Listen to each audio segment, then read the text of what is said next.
Hello student. आज हम लोग एक 1 आवर का क्लास करेंगे।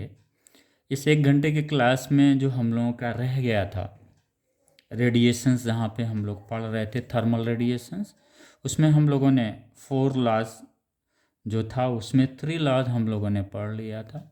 फर्स्ट था Kirchhoff's law, Newton's law of cooling, Kirchhoff's law, Newton's law of cooling. Third Stefan Boltzmann's law. Fourth जो रह गया था हम लोगों का वो विंड डिस्प्लेसमेंट लॉ था। ये 4 लॉ पे ही हम लोगों का वो हीट ट्रांसफर जहाँ रेडिएशंस के थ्रू हम लोग कर रहे थे, तो उस रेडिएशंस में हमें 4 लॉ पढ़ना था, जहाँ पे 3 हम लोगों ने एक एक 1 आवर्स के 3 वीडियो लोडेड हैं उसमें। सभी के किरचॉफ्स लॉ के अलग से हैं 1 आवर्स के, न्यूटन्स लॉ ऑफ कूलिंग के अलग से हैं 1 आवर के, स्टीफन बोल्ट्जमैन्स लॉ का अलग से 1 आवर्स का वीडियो लोडेड है ऑलरेडी। अब हम लोगों का जो रह गया था रेडिएशंस में, जहाँ हम लोग पढ़ रहे थे heat transfer by the way of radiations में, वहाँ पे एक रह गया था हम लोगों का विंड डिस्प्लेसमेंट लॉ। आज हम लोग इसको पढ़ते हैं, right? Okay. First of all, wind displacement law जानने से पहले बच्चों हम लोगों को ये जानना ज़रूरी है कि वो विंड डिस्प्लेसमेंट लॉ है क्या, कह क्या रहा है। इससे पहले हमें ये जानना पड़ेगा spectral distributions curve. It means ये जो स्पेक्ट्रल डिस्ट्रीब्यूशंस कर्व है, जब प्रैक्टिकल होता है तो स्पेक्ट्रम बनता है जो ब्लैक बॉडी। यहाँ पे जो स्पेक्ट्रल डिस्ट्रीब्यूशंस कर्व है किसके रेडिएशन से हम लोग बनाते हैं? जो प्रैक्टिकल हमारे पास जो डाटा रहता है वो किसका रेडिएशन है? ब्लैक बॉडी रेडिएशन है बेटा। किसके रेडिएशंस के द्वारा ये जो कर्व हम लोग स्टडी कर रहे हैं? ब्लैक बॉडी के रेडिएशंस के द्वारा जो कर्व हमें मिलती है। तो जब प्रैक्टिकल किया गया तो ब्लैक बॉडी का रेडिएशंस हुआ, उस रेडिएशन से क्या हुआ? स्पेक्ट्रम मिला। और स्पेक्ट्रम क्या होता है? जहाँ पे वेवलेंथ इन्वॉल्व होता है इसको क्या बोल देते हैं बेटा? स्पेक्ट्रम बोल देते हैं। इसलिए इसको स्पेक्ट्रल बोला गया। Why the spectral is since the wavelength is here. Distributions में डिस्ट्रीब्यूशंस ऑफ द एनर्जी है, तो स्पेक्ट्रल वेवलेंथ डिस्ट्रीब्यूशन किसका डिस्ट्रीब्यूशंस हो रहा है? जो रेडिएंट एनर्जी है या जो एमिटेड एनर्जी है उसका डिस्ट्रीब्यूशंस हो रहा है। इस एनर्जी को रेडिएशंस भी बोल देते हैं। ओके। तो ब्लैक बॉडी रेडिएशन। अब what is the black body? Black body क्या है? ये ज़रूरी नहीं है कि बेटा उस बॉडी का कलर ही ब्लैक बॉडी रहेगा तो हम बोलेंगे ये ब्लैक बॉडी है। ओके। ब्लैक बॉडी वो बॉडी कहलाती है जो सभी पॉसिबल वेवलेंथ को जो इस पे इंसिडेंट करता है उस बॉडी पे, इसको वो एब्जॉर्ब कर लेती है, या ऑल द पॉसिबल वेवलेंथ को जो बॉडी इमिट करती है। ऑल द पॉसिबल वेवलेंथ क्यों बोल रहे हैं बेटा? इसलिए बोल रहे हैं कि जितने भी हमारे पास पॉसिबल वेवलेंथ है उसे ब्लैक बॉडी एक हाई टेम्परेचर पे क्या करती है? रेडिएंट एनर्जी इमिट करती है। इसका मतलब इमिट भी करती है और एब्जॉर्ब भी करती है सेम ऑल पॉसिबल लेंथ को। यानी ब्लैक बॉडी को हम इस तरह से डिफाइन कर सकते हैं, black body is which absorb all the incident radiant energy of all possible wavelength. Yeah, or it emitted all the possible wavelength. It emitted the radiant energy of all possible wavelength. Then that body is known as the black body. सन क्या है? वो black body. Why it is a black body? Since दो सन जो है emit करती है, वो emit जो कर रही है वो कर रही है सभी ऑल पॉसिबल वेवलेंथ को ये इमिट कर रही है। इसलिए माना जाता है जो वाइटिस होता है, वाइट जो होते हैं उसके अंदर सभी कलर्स रहते हैं। All the possible wavelength all possible wavelength are found in the whitish. Okay. इसका मतलब जितने भी पॉसिबल वेवलेंथ हैं ये वाइट में पाए जाते हैं, वाइटिश में पाया जाता है। जो हमें सफ़ेद दिखता है इसी को हम लोग वाइटिश बोलते हैं। तो ये हमारा ब्लैक बॉडी क्लियर हो गया। अब उस ब्लैक बॉडी के रेडिएशंस को स्टडी करने के लिए प्रैक्टिकल किया गया। तो वो जो ब्लैक बॉडी था उससे जो हीट इमिट हो रही थी, रेडिएंट एनर्जी जो इमिट हो रही थी, उसकी स्टडी हुई। रेडिएंट एनर्जी, ओके, इसकी स्टडी हुई। तो इस स्टडी के दौरान जो हमें मिला वो क्या मिला, ये इम्पॉर्टेंट, क्योंकि जब तक हम ये नहीं समझेंगे बच्चों, हम विंड डिस्प्लेसमेंट लॉ को नहीं समझ सकते। तो स्पेक्ट्रल डिस्ट्रीब्यूशन कर्व क्या है, ये स्पेक्ट्रम क्या है, ये स्पेक्ट्रम किस चीज़ का है, of all the possible wavelength, okay, WGR, red, violet, okay, green, ये जितने भी कलर्स हैं जो वेवलेंथ्स के हैं, उनकी स्टडी ही जो है वो स्पेक्ट्रम के पे मिलती है। जो बैंड मिलता है बेटा, red colour, blue colour, green colour, ये जो बैंड होते हैं, येलो कलर, ये जो बैंड होते हैं, क्यों होते हैं, वो डिफरेंट डिफरेंट वेवलेंथ की वजह से उसके कलर डिफरेंट डिफरेंट होते हैं, ओके। तो चूंकि ऑल पॉसिबल वेवलेंथ है, इसलिए हम लोगों ने ब्लैक बॉडी का प्रैक्टिकल स्टडी हुआ। तो जब प्रैक्टिकली स्टडी हुआ तो उससे स्पेक्ट्रम मिला।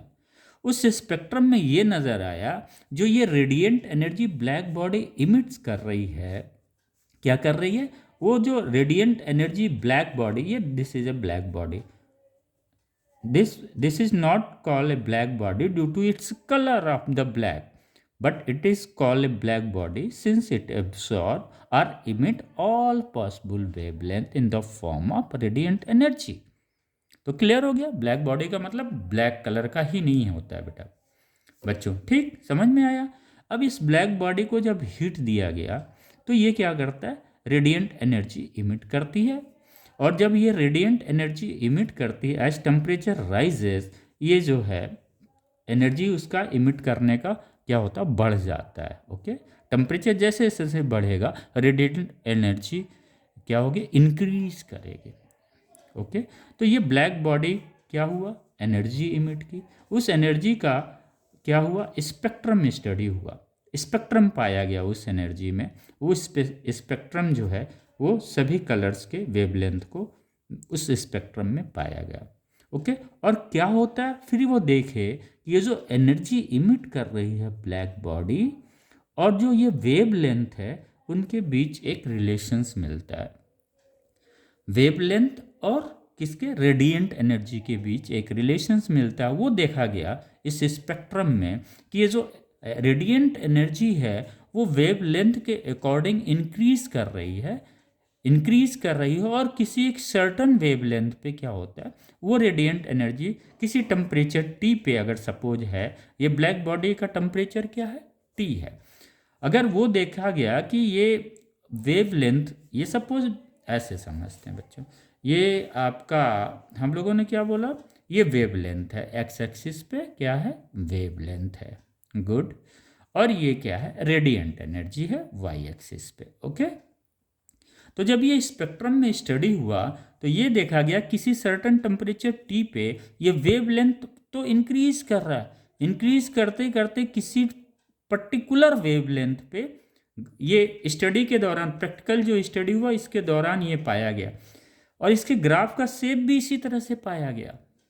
जो ग्राफ का हम ये शेप ऐसे बना रहे हैं बेटा, या ऐसे कर रहे हैं, ये शेप कहाँ से हमें मिला, वो हमने पैदा नहीं किया है, वो जो हम जब स्टडी कर रहे थे किसका, ब्लैक बॉडी रेडिएशंस का, जब हम स्टडी कर रहे थे तो जो स्पेक्ट्रम मिला उस स्पेक्ट्रम में इस तरह के ग्राफ मिले हुए थे, ओके। तो ये क्या हुआ, जैसे जैसे ये वेवलेंथ इंक्रीज कर रहा है, यहाँ से ऐसे समझो, ये दिस वन, ये ग्राफ है, जब ये वेवलेंथ इंक्रीज कर रहा है तो ये रेडिएंट एनर्जी भी इंक्रीज कर रही है, बिल्कुल इंक्रीज कर रही है, लेकिन किसी पर्टिकुलर वेवलेंथ पे इसकी एनर्जी क्या होती है, सपोज दिस वन, ये लैम्डा है, किसी पर्टिकुलर वेवलेंथ पे उसकी एनर्जी क्या हो जाती है, मैक्सिमम हो जाती है, फिर क्या होता है, ये रेडिएंट एनर्जी फिर डिक्रीज करता है, ओके बेटा, this one, it means initially at temperature T पे क्या हो रहा है, किसी टेम्परेचर T पे, सपोज इसका टेम्परेचर T है, T टेम्परेचर पे हम स्टडी कर रहे हैं, तो इस T टेम्परेचर पे उसका ग्राफ जो है ऐसे नज़र आया। पहले क्या हुआ, रेडिएंट एनर्जी इंक्रीज कर रही है जैसे जैसे वेवलेंथ इंक्रीज कर रहा है, उसके बाद क्या हुआ, एक पर्टिकुलर वेवलेंथ पे ये रेडिएंट एनर्जी क्या हो गई, मैक्सिमम हो गया, यहाँ पे आ गया वो। उसके बाद क्या होता है, ये रेडिएंट एनर्जी फिर फॉल डाउन करता है, जबकि वेवलेंथ इंक्रीज कर रहा है, लेकिन वो रेडिएंट एनर्जी क्या होती है, डिक्रीज करती है। एक बार मैक्सिमा पे गया, फिर उसके बाद डिक्रीज करने लगा। तो ये अच्छा, जैसे जैसे हम, ये टेम्परेचर टी है, अगर हम उससे अधिक टेम्परेचर देंगे, अगर हम उससे अधिक टेम्परेचर देते हैं बच्चों, तो फिर क्या होगा, इसको बहुत बारीकी समझिएगा, तभी जाके विंड डिस्प्लेसमेंट ला समझ में आएगा। Okay, this one is the wavelength. हम किसकी स्टडी कर रहे हैं, स्पेक्ट्रल डिस्ट्रीब्यूशंस कर्व की कर रहे हैं। यहाँ पे वेवलेंथ है lambda, this one is the radiant energy, suppose E है, this is the radiant energy. अगर हम टेम्परेचर, किसी टेम्परेचर T1 पे हम स्टडी कर रहे हैं, ये this one is the suppose temperature T1, तो जब टेम्परेचर ये T1 था, तो इसके ग्राफ को ऐसे नजर आया, this one at certain temperature T1, at certain temperature T1 पे क्या हमने देखा स्पेक्ट्रम में, कि ये जो वेवलेंथ है, ये वेवलेंथ इस टेम्परेचर पे जो इमिट हो रही है एनर्जी, रेडिएंट एनर्जी जो इमिट हो रही है, उसमें क्या है, वेवलेंथ है। तो ये जैसे जैसे ये वेवलेंथ इंक्रीज कर रहा है, ये क्या कर रहा है, रेडिएंट एनर्जी भी क्या हो रही है, इंक्रीज कर रही है, यही ना रेडिएंट एनर्जी है।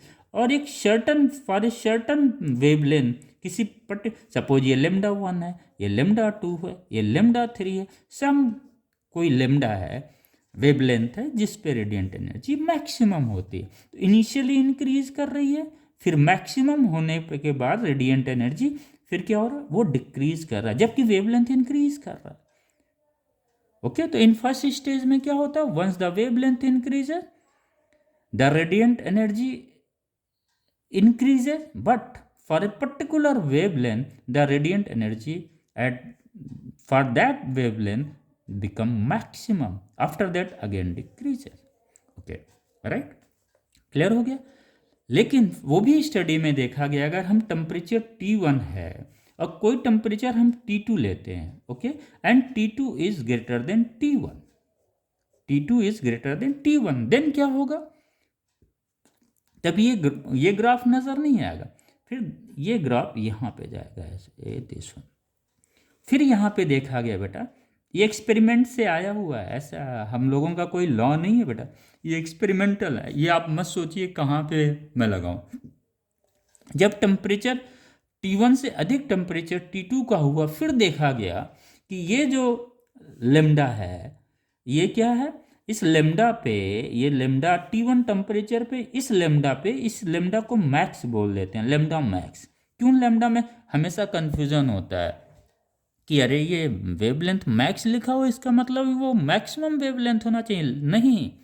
अगर आप ग्राफ देखें तो आपको लगेगा नहीं यार, यहाँ पे तो वेवलेंथ, ये लेमडा मैक्स से अधिक वेवलेंथ है यहाँ पे।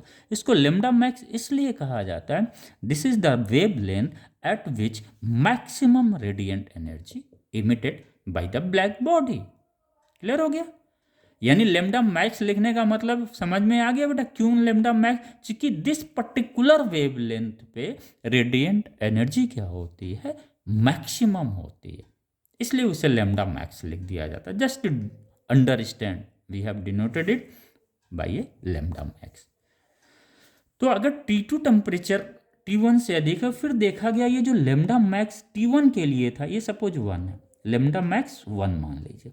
फिर ये देखा गया ग्राफ में कि ये जो है, ये जो लेमडा मैक्स T1 टेम्परेचर पे यहाँ पे था, T2 टेम्परेचर पे क्या हुआ, ये लेमडा मैक्स यहाँ पे आ गया, यानी ये दिस वन पे आ गया। इसका मतलब ये लेमडा मैक्स अब यहाँ पे आपको इस वेवलेंथ पे, क्योंकि T2 टेम्परेचर अधिक है, इसलिए इस वेवलेंथ पे क्या हुआ, हमें मैक्सिमम रेडिएंट एनर्जी मिला। अगर आप अब देखेंगे इस ग्राफ को, तो आपको लगेगा कि ये जो लेमडा मैक्स था, जहाँ पे T1 टेम्परेचर कम था, लेकिन जब T2 हुआ तो ये लेमडा मैक्स क्या हुआ, शॉर्टर और छोटा हो गया, ये वेवलेंथ क्या हो गया, छोटा हो गया, यहाँ पे आ गया। यही बेटा स्टडी हमें स्पेक्ट्रल डिस्ट्रीब्यूशंस कर्व में मिलती है।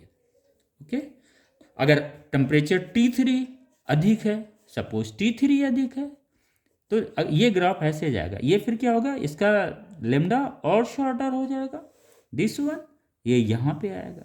क्लियर हुआ बेटा बच्चों? तो ये हो गया T3 के लिए क्या हो जाएगा। अब ये आपको स्पेक्ट्रल डिस्ट्रीब्यूशन कर्व से ही ये ग्राफ देखना है। T3 is greater then T2 T1, ये सिंपल है, क्योंकि लेमडा मैक्स फिर क्या होगा, इसके लिए और शॉर्टर हो गया। तो 1 2 3, अगर 3 की हम स्टडी करते हैं तो ये बेटा हमें मिलता है। तो हमको लग रहा है ब्लैक बॉडी रेडिएशंस का जो बेसिक्स था स्पेक्ट्रल डिस्ट्रीब्यूशन, ये बहुत इंपॉर्टेंट है। इसको हम फिर से समझ लें इस तरह से, क्योंकि हम लोगों ने स्टीफन बोल्ट्जमैन लॉ भी पढ़ रखा है, तो हमें ज़्यादा समझने में आसानी होगी बच्चे। ये ग्राफ आप देखें, फिर आप कहेंगे ये ग्राफ, इसको इस तरह से देखा जाए, राइट। ये क्या, हाँ एक चीज़ और क्लियर हो जाए ताकि आपको ये ना रहे। जब भी बेटा हम लोगों ने पढ़ा हुआ है y=x², वो ग्राफ हम लोगों ने पढ़ा हुआ है, x=y², ये हम लोगों ने पढ़ा हुआ कि नहीं। दिस वन, ये ग्राफ हम लोगों ने स्टडी किया हुआ, राइट। ये भी ग्राफ हम लोगों ने स्टडी किया है, राइट। ये भी ग्राफ हम लोगों ने स्टडी किया है, राइट। ये यूनिफॉर्म था, स्ट्रेस था। लेकिन जब ये हम लोग पढ़ेंगे पावर 4 पढ़ेंगे, सपोज y=x⁴, ये ग्राफ को हम लोग अगर स्टडी करते हैं, या x=y⁴, अगर हम इस ग्राफ को स्टडी करें तो फिर क्या होगा, ये ग्राफ इतना एक्सपैंड नहीं रहेगा, वो थोड़ा मतलब नैरो में रहेगा, मतलब that figure will come like this ऐसे आएगा, वो फैलाव लिए नहीं आएगा। अगर टू दी पावर 4 है तो that graph will be like this. ऐसे ही ग्राफ हमें यहाँ मिल रहा है। ओके बेटा, जो ग्राफ मिल रहा है ये y=x⁴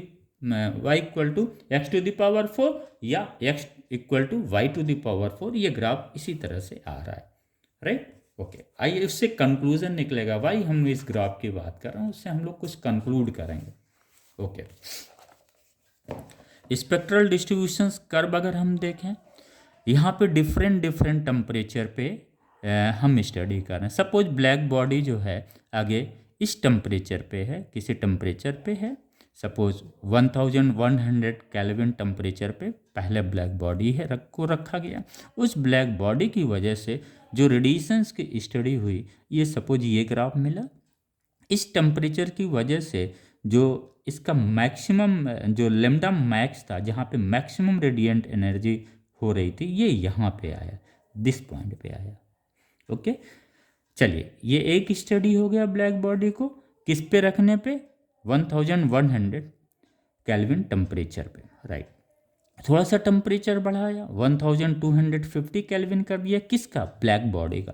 फिर जो ब्लैक बॉडी का रेडिएशंस होता है ये, और ये जो लेमडा मैक्स है वो क्या होता है, शॉर्टर हो रहा है, शिफ्ट हो रहा है, यहाँ पे आ रहा है। अगेन टेम्परेचर बढ़ाया, किसका, ब्लैक बॉडी का, जिसकी रेडिएशंस की हम स्टडी कर रहे हैं। हम बच्चों जनरली ये ग्राफ देखें हम कंफ्यूज हो जाते हैं, ये क्या है, ये कुछ नहीं है, ये सिंपल एक ब्लैक बॉडी है जिसकी रेडिएशंस को हम लोग स्टडी कर रहे हैं, जो रेडिएंट एनर्जी रिलीज कर रही है, उसको डिफरेंट टेम्परेचर पे रख के उसका रेडिएंट एनर्जी का स्पेक्ट्रल फिगर हम लोग स्टडी कर रहे हैं, इसके स्पेक्ट्रम को स्टडी कर रहे हैं। पहले किस पे रखा गया, इस टेम्परेचर पे, दोबारा कि ब्लैक बॉडी को किस पे रखा गया, इस टेम्परेचर पे, दोबारा ब्लैक बॉडी को ये टेम्परेचर पे, फोर्थ ब्लैक बॉडी का ये टेम्परेचर हुआ। यानी ब्लैक बॉडी का टेम्परेचर इंक्रीज कर रहे हैं और इसकी हम स्टडी करते चले जा रहे हैं। तो आपको एक चीज़ नज़र आएगा, जो सबसे अधिक टेम्परेचर है ब्लैक बॉडी का 1644, उसका अगर हम स्टडी कर रहे हैं तो यहाँ पे रेडिएंट एनर्जी मैक्सिमम यहाँ पे हो रहा है। कहाँ पे हो रहा है, इस पॉइंट पे हो रहा है। इसका मतलब रेडिएंट एनर्जी मैक्सिमम है किस लेमडा पे, इस लेमडा पे। इसका मतलब 1 2 3 4 अगर हम लेके चलें तो ये लेमडा मैक्स क्या हो जाएगा, दिस पॉइंट पे आ जाएगा।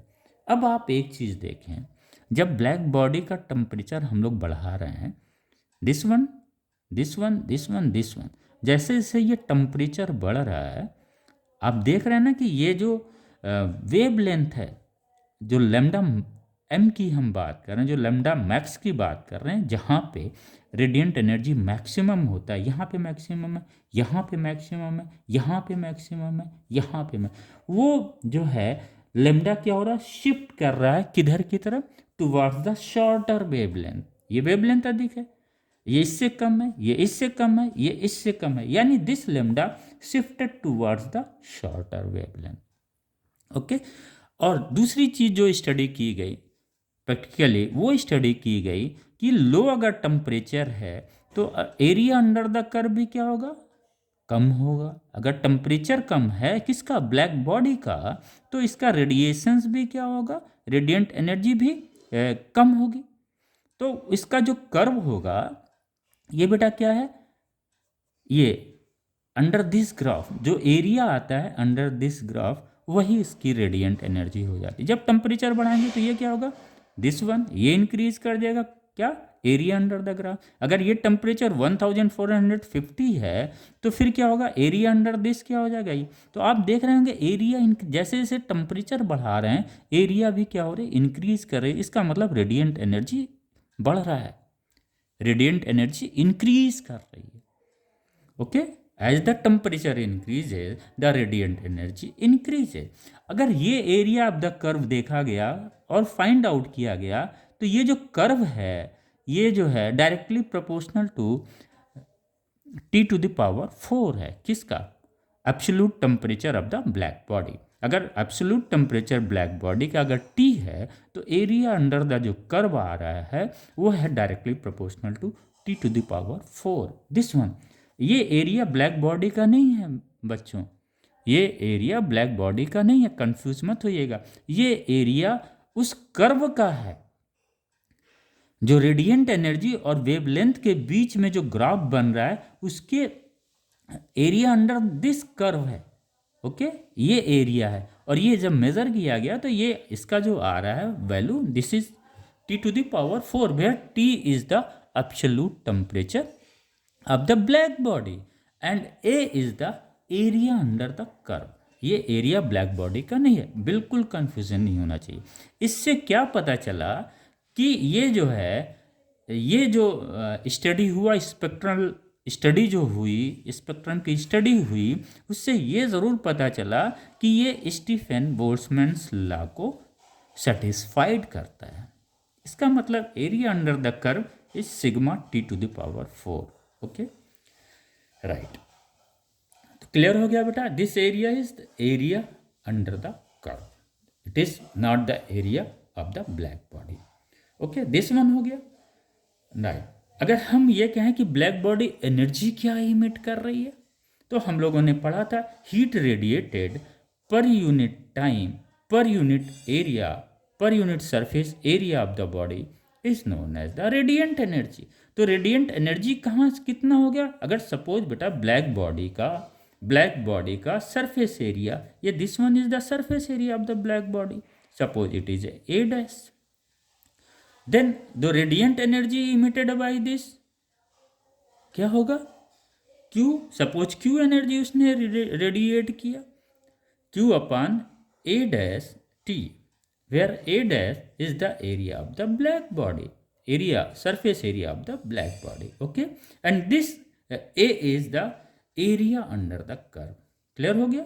तो ये रेडिएंट एनर्जी कितना रिलीज कर रही है, as per the definition the energy emitted by the black body from per unit surface area per unit time is this one is equal to the area under the graph enclosed, area under the graph, right, area under the graph. तो इसको हम लिख सकते हैं sigma T⁴। यही तो हम लोगों ने स्टीफन बोल्ट्जमैन लॉ में पढ़ा हुआ था। तो ये बेटा बेसिक्स है वो, अगर ये आपको समझ में आ गया तो हमें लगता है फिर आपका कॉन्सेप्ट टोटल क्लियर है। तो स्पेक्ट्रल डिस्ट्रीब्यूशंस कर्व में मोटी मोटी चीज़ हमें समझ में आ गई। टेम्परेचर बढ़ेगा, अगर टेम्परेचर इंक्रीज करेगा तो रेडिएंट एनर्जी इंक्रीज करेगी और maximum radiant energy towards the shorter wavelength मिलेगा। यहाँ पे कोई कंफ्यूजन तो नहीं इस एरिया में, ये एरिया क्या है, area under the graph. Okay, area under the graph, अगर हम इसकी बात करें तो ये total area under the graph आ जाएगा। इसकी value sigma T to the power 4। यानी ये जो स्पेक्ट्रम के द्वारा जो स्टडी की गई ब्लैक बॉडी रेडिएशंस की, वो स्टीफन बोल्ट्जमैन लॉ को सेटिस्फाइड करता है। अब थोड़ा सा इसको आप लोग, अब यही बेटा यहीं से हमारा विंड डिस्प्लेसमेंट लॉ भी हम चाहें तो यहीं से समझ लें, ठीक है। एज द टेम्परेचर इंक्रीजेज, यहीं पे हम विंड डिस्प्लेसमेंट लॉ को डिफाइन कर रहे हैं। देख रहे हैं यहाँ पे टेम्परेचर इंक्रीज कर रहा है। As the temperature increases the maximum radiant energy, this is the maximum radiant energy, the maximum किसका, if the temperature of the black body increases then the maximum radiant energy emitted by the body shifted towards the shorter wavelength. This one इस तरफ पे shift कर रहा, देख रहे हैं, ये यहाँ पे था, ये फिर शिफ्ट होके यहाँ पे आया, शिफ्ट मतलब वो इधर शिफ्ट हो रहा। टेम्परेचर डिफरेंट है, लेकिन जैसे जैसे हम टेम्परेचर इंक्रीज कर रहे हैं ये वेवलेंथ क्या हो रहा, शॉर्टर होता चला जा रहा है। तो विंड डिस्प्लेसमेंट लॉ का डेफिनेशन क्लियर हो गया यहीं से। As temperature increases the radiant energy emitted, the maximum radiant energy emitted shift towards the shorter wavelength. This is the wind displacement law. Okay. Now कुछ इस स्पेक्ट्रल जो distributions curve है इसको हम लोग थोड़ा सा और समझ लें, और मैं चाहूँगा आप पॉइंट वाइज नोट भी करते चले जाएं, that will help you lot. Okay बच्चों, आइए हम पढ़ रहे हैं, आप नोट करते चले जाइए। Right. Energy distributions of black body radiations क्या फीचर्स है, इसको हम लोग नोट कर लें, क्योंकि जब तक ये नहीं क्लियर है ना, फिर वो आपका जो रेडिएशंस है ना वो क्लियर नहीं होगा।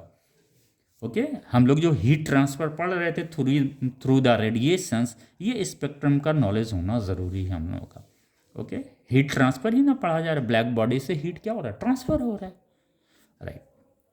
तो energy distributions of a black body radiations, first point, at a given temperature of black body, क्या क्या हमें मिल रहा है उस टेम्परेचर पे, किसी भी पर्टिकुलर टेम्परेचर पे ब्लैक बॉडी से क्या मिल रहा है। The energy emitted by black body is not distributed uniformly among all wavelength. इसका मतलब ये कह रहे हैं वो कि आपने जो बताया हमें वो तो ठीक है, लेकिन वो कह रहे हैं the energy emitted by black body is not distributed uniformly. ठीक है, हम भी कौन सा मान रहे हैं, ये बेटा हम लोगों का ग्राफ था, वो लेमडा था, ये रेडिएंट एनर्जी थी। अब ये ग्राफ कैसे जा रहा है बेटा, मैक्सिमम हुआ, दिस वन कहाँ यूनिफॉर्म है, यहाँ पे मैक्सिमम आ गया। ये और ये सिमेट्री नहीं है ना, तो नॉट यूनिफॉर्म है बेटा। लेकिन अगर अभी हम ये वाला ऐसे अगर हम ऐसे ग्राफ लेते हैं, सपोज ये लिया हम, तो ये क्या हुआ, ये यूनिफॉर्म है, क्योंकि जितना यहाँ पे है उतने ही पोर्शन यहाँ पे, ये सिमेट्री है बेटा। This figure is the symmetry. Elliptical path क्या है, सिमेट्री है। लेकिन यहाँ पे क्या है, सिमेट्री नहीं है, यहाँ पे कुछ एरिया है और यहाँ पे कुछ एरिया है। तो ये पॉइंट हमारा क्लियर हुआ। The energy emitted by black body is not distributed uniformly among all the wavelength. बिल्कुल सही है, यहाँ पे वेवलेंथ लेमडा 1, यहाँ पे लेमडा 2, यहाँ पे लेमडा 3, कहाँ यूनिफॉर्मली डिस्ट्रीब्यूटेड है, नहीं है ना। इसका मतलब ये हमारा क्लियर हो गया। Right. B point, the energy emitted by black body is maximum corresponding to a certain wavelength. Okay, यहाँ पे लेमडा मैक्स है, इस लेमडा मैक्स पे क्या हुआ, एनर्जी इमिटेड मैक्सिमम हो गई, दिस वन। Okay right. तो ये दोनों पॉइंट्स क्लियर हो गया। ओके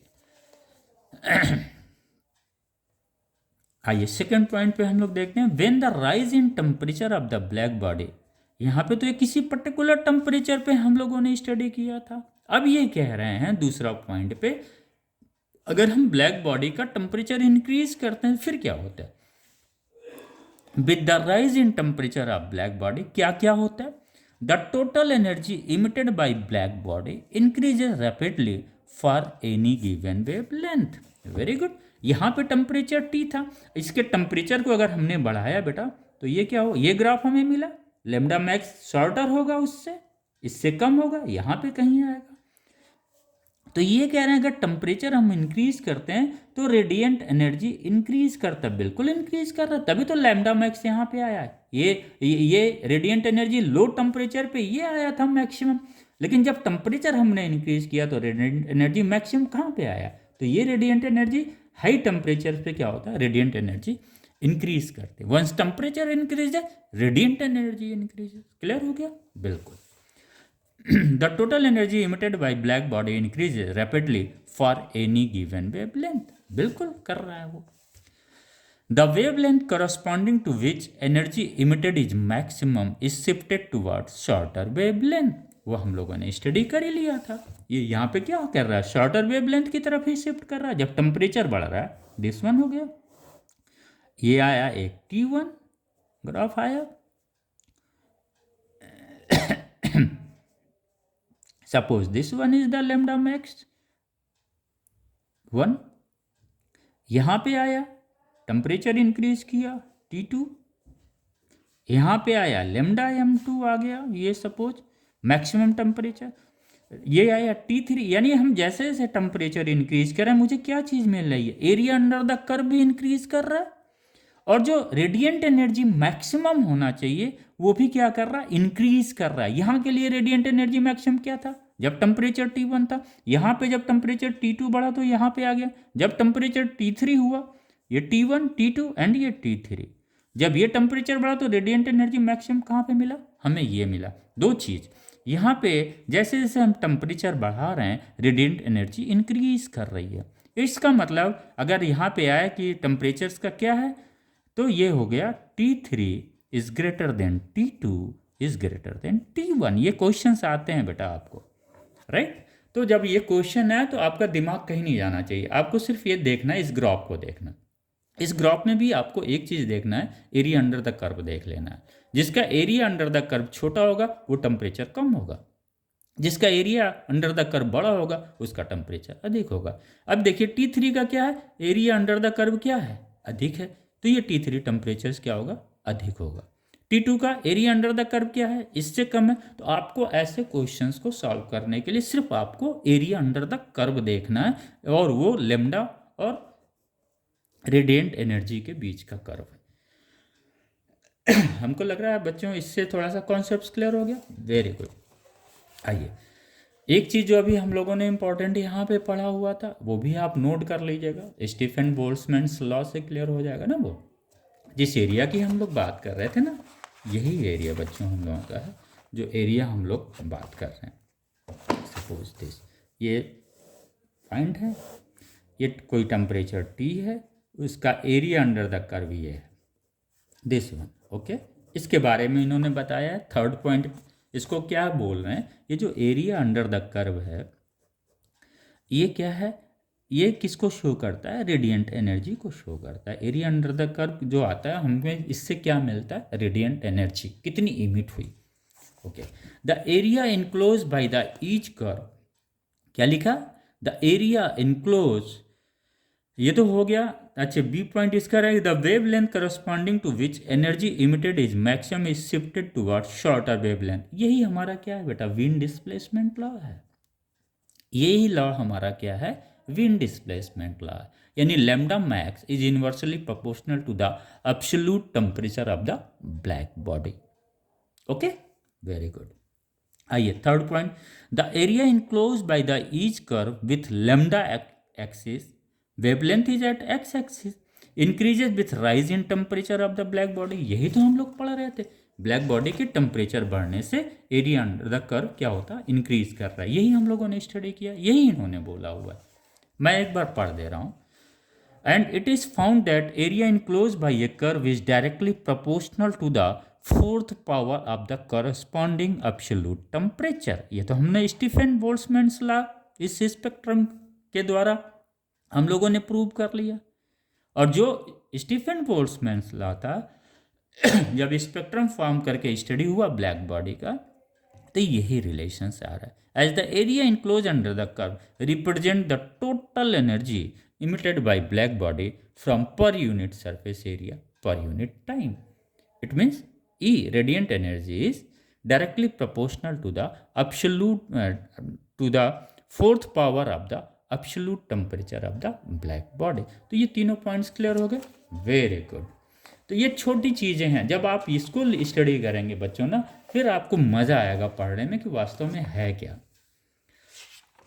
तो हम लोग स्पेक्ट्रल डिस्ट्रीब्यूशंस कर्व को कंपोज करने की कोशिश करें। आप लिखते जाएं बच्चों, जितना आप लिखेंगे मैक्सिमम वो अच्छा रहेगा आपके लिए। आइए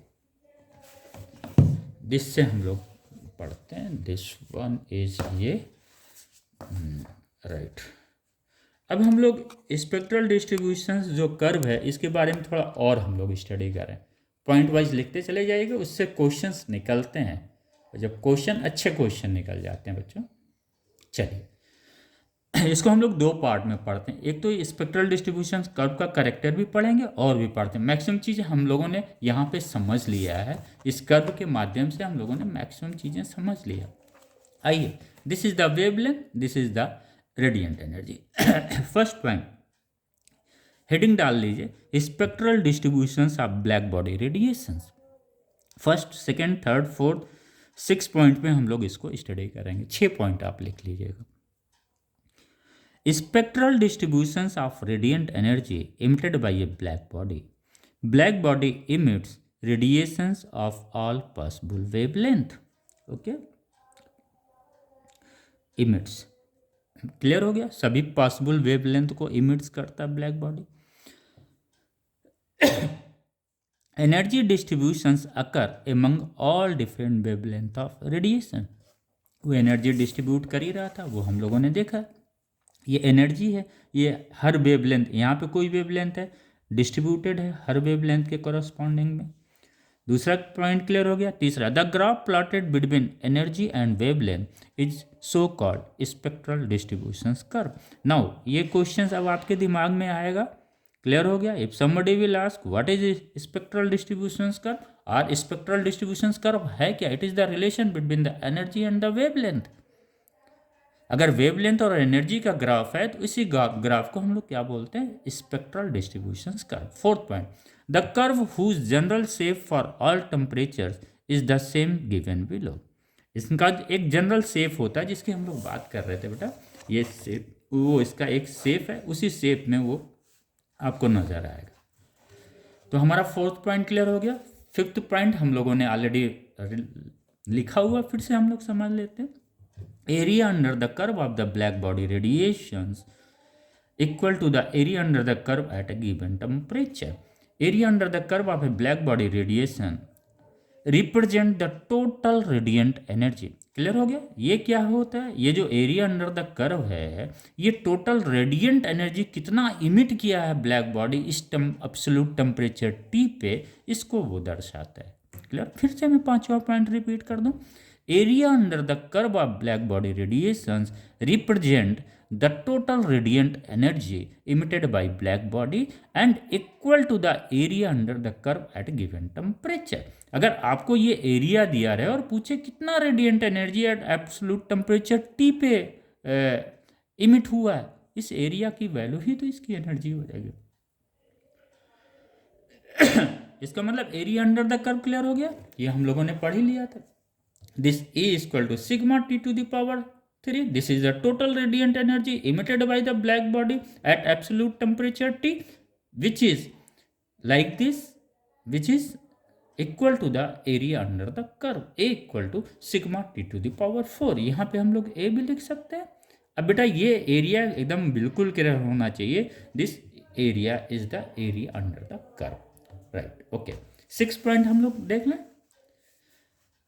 यही बच्चों स्टडी का एक तरीका है। जब ये नॉलेज आप स्कोर करते हैं ना, फिर जेई, नीट, ये जितने भी कम्पिटिटिव एग्ज़ाम है आपके लिए फिर इजी हो जाता। और मेरा मेन फोकस है, हम फर्स्ट ईयर इंटर के चीज़ों को तो हम स्टडी कर रहे हैं, हमारी कोशिश है कि मैं कम्पिटिटिव पॉइंट ऑफ व्यू से भी आपको चीज़ों को बता सकें। जब ये कॉन्सेप्ट्स क्लियर होते हैं फिर आपको कहीं कन्फ्यूज़न नहीं होगा। 6 में आते हैं, area under the curve is equal to the total energy emitted by the black body at temperature T, hence verify Stephen's law. ये एरिया अंडर द कर्व क्या आया था? Sigma T to the power 4। ये area practically जब किया गया तो इस एरिया को मेजर किया गया, तो ये क्या होता है? स्टीफेंस लॉ को सेटिस्फाइड करता है। बोल्ट्जमैन स्टीफन बोल्ट्जमैन्स लॉ को क्या करता है, area under the curve satisfied करता है। तो इस तरह से स्टीफन बोल्ट्जमैन्स लॉ का भी हमको कन्फर्मेशन हो गया, किसके द्वारा, बाई स्पेक्ट्रल डिस्ट्रीब्यूशन कर्व के द्वारा। आइए बच्चों थोड़ा सा और भी इसकी स्टडी कर लीजिए। विंड डिस्प्लेसमेंट लॉ हम लोग खत्म कर चुके हैं, उसमें नहीं जाना, इसको पढ़ते जाइए, फिर अभी एक डेफिनेशन लिख लिया जाएगा। आइए, characteristics of black body radiations, इसको भी पॉइंट वाइज लिख लेते हैं। As the temperature of the body rises the area enclose by the distribution curve goes on increasing. पढ़ लिया है हम लोगों ने। The area enclose by the distribution curve represent the total radiant energy emitted by the black body at that temperature, already हम लोगों ने लिखा भी था।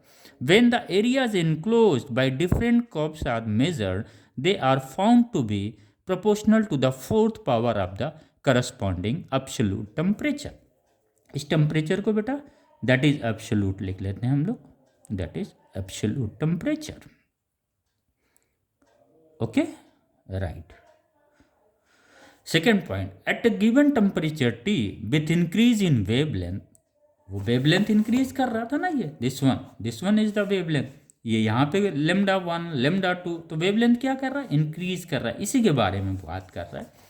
Eight a given temperature T with increase in wavelength the energy E first increases reaches at maximum and then decreases. इसकी हम लोग बात तो कर ही रहे थे।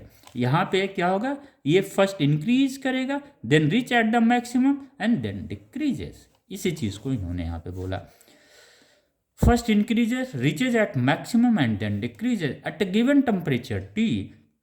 With increase in wavelength lambda, the energy E first increases, reaches at maximum and then decreases. Very good. Means that for a given temperature, the radiant energy emitted by a black body is maximum for a particular wavelength. It's an important one. For a given temperature, the radiant energy emitted by a black body is maximum for a particular wavelength lambda max. यहाँ पे wavelength maximum नहीं है बेटा, उस wavelength की वजह से बच्चों मैक्सिमम रेडिएंट एनर्जी इमिट हो रही है। Clear, note it down, good. आइए थर्ड पॉइंट पे ले लेते हैं, characteristic of radiations of the black body में तीसरा पॉइंट्स क्या है, इसको भी स्टडी करते हैं। As the temperature rises of the black body, the peak of the distribution curve shifts towards shorter wavelength. That is, maximum value of E is obtained at smaller wavelength. राही सी बात है, ये तो हम लोगों ने पढ़ा था ना ग्राफ में। एक बार फिर से अगर आप ग्राफ देखना चाहें बच्चों तो this is the simple way. Characteristic हम लोगों ने पढ़ लिया, ग्राफ आप लोगों ने देख ही लिया बेटा। उनका कहने का मतलब सिर्फ सिंपल है कि ये जो जैसे जैसे टेम्परेचर इंक्रीज करेगा, जो मैक्सिमम एनर्जी है, रेडिएंट एनर्जी है, वो टुवर्ड शॉर्टर वेवलेंथ शिफ्ट करेगी। वो तो हम लोगों ने पढ़ ही लिया था। Okay, right. आगे सिंपल हो गया। विंड्स डिस्प्लेसमेंट अगर थोड़ा सा, अगर आप टाइम है बच्चों तो इसको थोड़ा सा हम लोग स्टडी करना चाहेंगे, और मैं चाहूँगा ज़रूर आप पढ़ें। Electromagnetic waves produce by oscillatory charge. Maxwell's ने क्या बोला हुआ था, इन्होंने यही बोला हुआ था कि कोई भी एक्सेलरेटिंग चार्ज अगर है तो वो इलेक्ट्रोमैग्नेटिक वेव्स को प्रोड्यूस करेगी। ओके, ये जो हमारा रेडिएंट थर्मल रेडिएशंस है, ये क्या हो, रेडिएशंस क्या है, ड्यू टू द टेम्परेचर हो रहा है। ये जो रेडिएशंस है ये क्या है, इलेक्ट्रोमैग्नेटिक रेडिएशंस है, या हम कह सकते हैं इलेक्ट्रोमैग्नेटिक वेव्स है, राइट। ये जो थर्मल रेडिएशंस है बेटा, ये क्या है, दिस थर्मल रेडिएशंस को हम क्या बोल सकते हैं, दिस थर्मल रेडिएशंस को हम इलेक्ट्रोमैग्नेटिक रेडिएशंस भी बोल सकते हैं।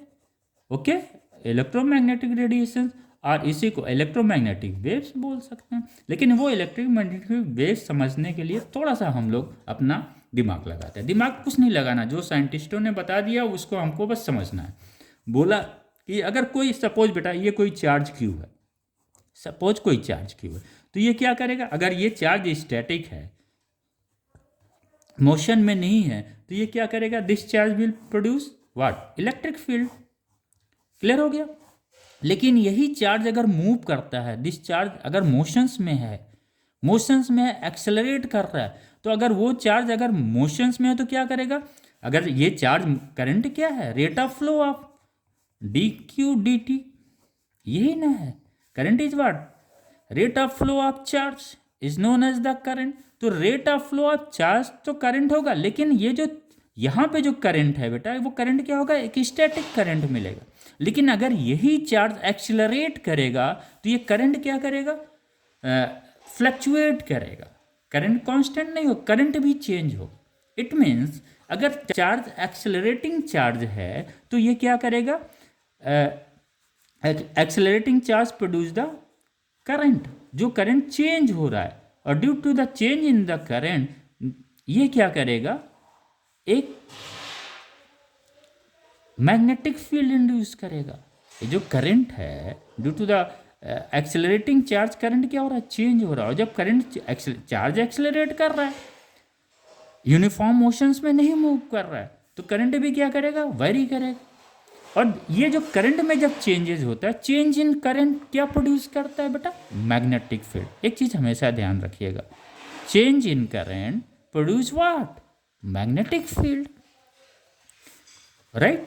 तो यहां पे क्या हुआ, एक्सेलरेटिंग चार्ज ही ना करंट को चेंज करेगा। अगर चार्ज यूनिफॉर्म मोशंस में है तो क्या होगा, वो यूनिफॉर्म करंट होगा। यूनिफॉर्म करंट से हमें क्या होगा, मैग्नेटिक फील्ड हम नहीं ऑब्टेन कर सकते हैं। तो जो चेंज इन करंट क्या कर प्रोड्यूस करेगा, change in current produce the magnetic field, right.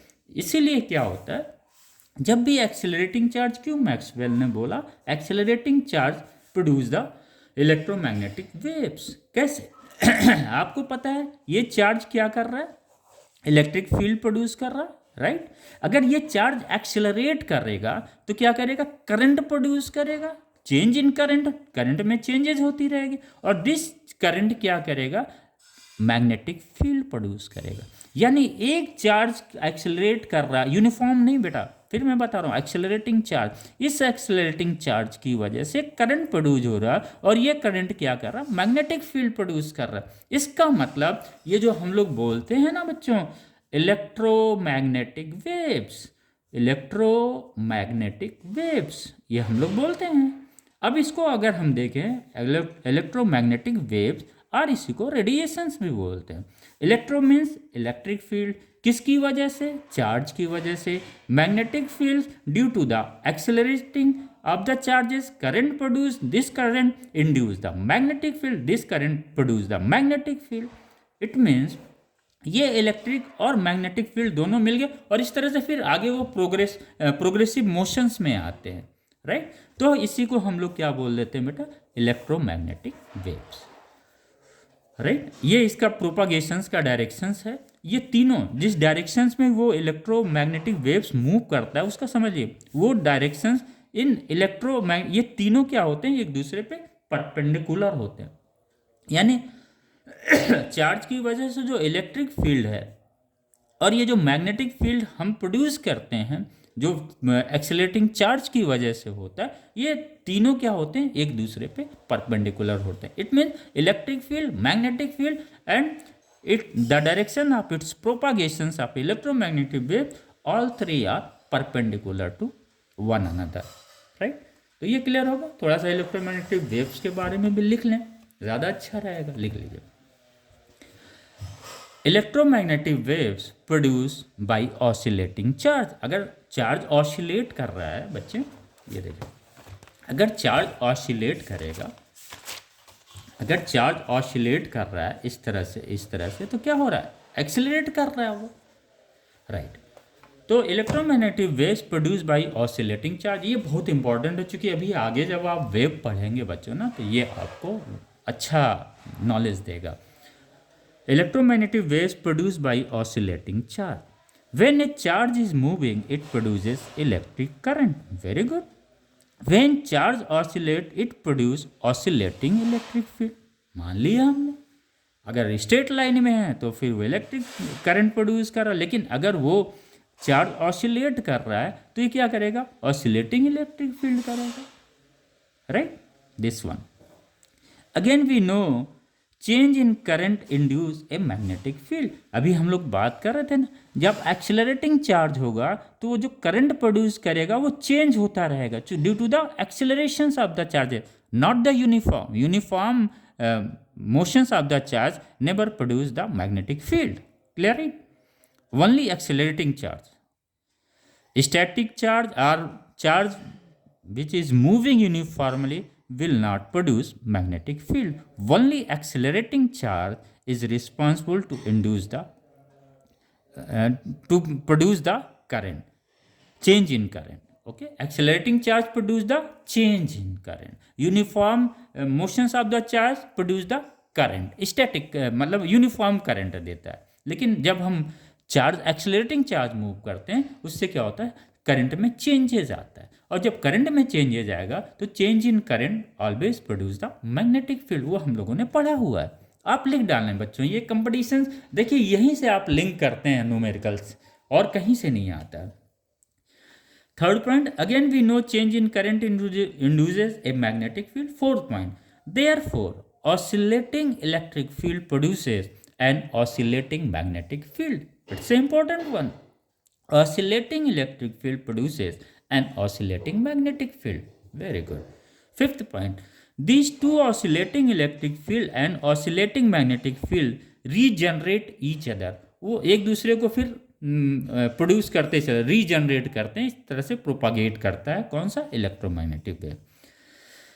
This regeneration causes the wave to propagate forward and produce electromagnetic waves. हमको लग रहा है बच्चों अब यहाँ पे थोड़ा सा आपका इलेक्ट्रोमैग्नेटिक वेव्स को लेके कॉन्सेप्ट क्लियर हो रहा होगा ना। हमें सिर्फ मैक्सवेल पे जाना है।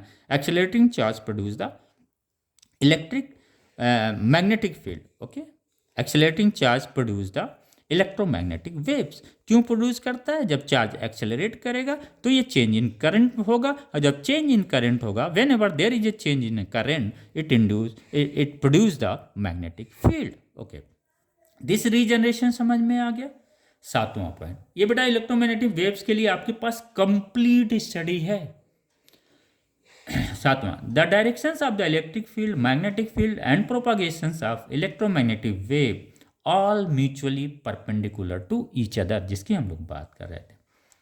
Maxwell Ampere circular law, change in electric field create a magnetic field, change in electric field create a magnetic field, और we can say change in electric current create a magnetic field. ये बहुत clear होना चाहिए, right. तो हमें बस इस point को देना, मैक्सवेल वाले पॉइंट को देना। Change in magnetic field create electric field, ठीक। Change in electric current produce the magnetic field, change in magnetic field produce the electric current। मतलब इस स्टेटमेंट को आप लोग समझने की कोशिश करिए मैं क्या बोल रहा हूँ।